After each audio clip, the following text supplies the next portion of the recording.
having a way back then. So there is a few things to be done before we start the weaving. Of course, I've got my knots there. I've filled my bobbins here. And then I let some tension go on the rear spool and basically tease all these knots through the eyes and the heddles and through the dent in the reed at this side, until the knots end up this side of the temples. These temples have little brass wheels with spikes to keep the cloth tensioned that way.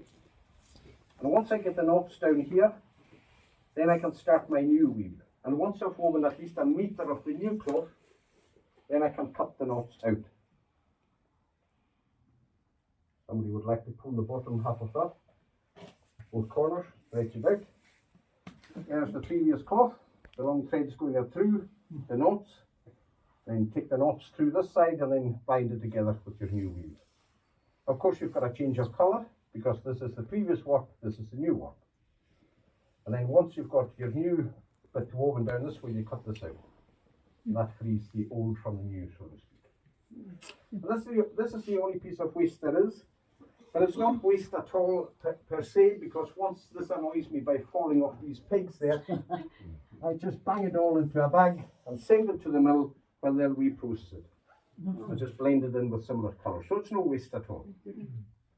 And then once I have have my woven to this side, I lift off the weights here and let the roller down, and I just bail this piece up.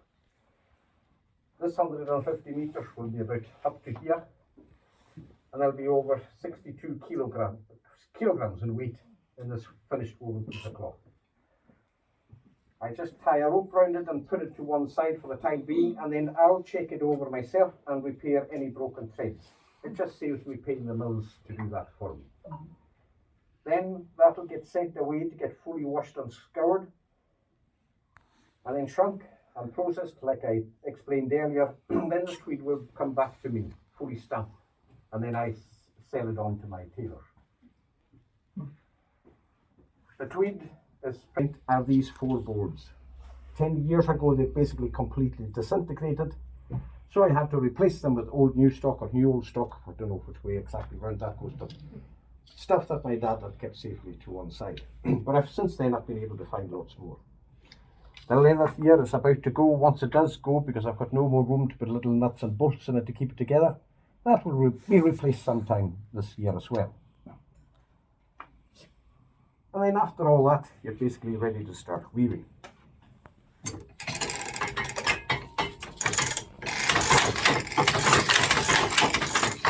Now of course you'll see again, because this is the same coloured warp and weft, it's the same colours that is in the warp and the weft. So it's just a plain twill weave.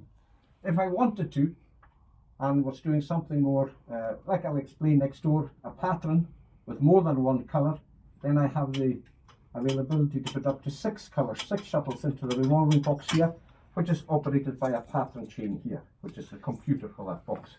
But I'll explain a wee bit more about that next door.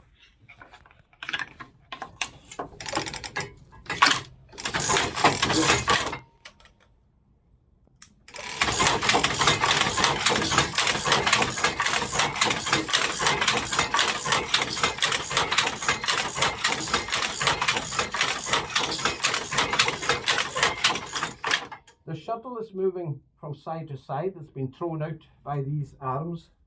There's an upper shaft down there with what we call teardrops offset, which does that. Once I drive the lower axle, it's driving a lot of parts together in split-second timing. And the shed has to open here to allow the shuttle to go through. When I'm weaving, the shuttle is not doing this weaving up and down. Some people might think. It cannot.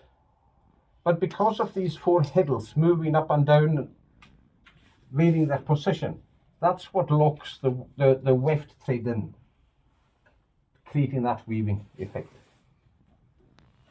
So they will go up in a cycle, and this is the start of the cycle. You've got board 1 coming up with board 4. Board 1 and 2 and 3 and 4 down. 2 and 3 up, and 1 and 4 down. 1 and 2 down, 3 and 4 up, and then back to 1 and 4. And that is a cycle. Okay, if those of you now have seen this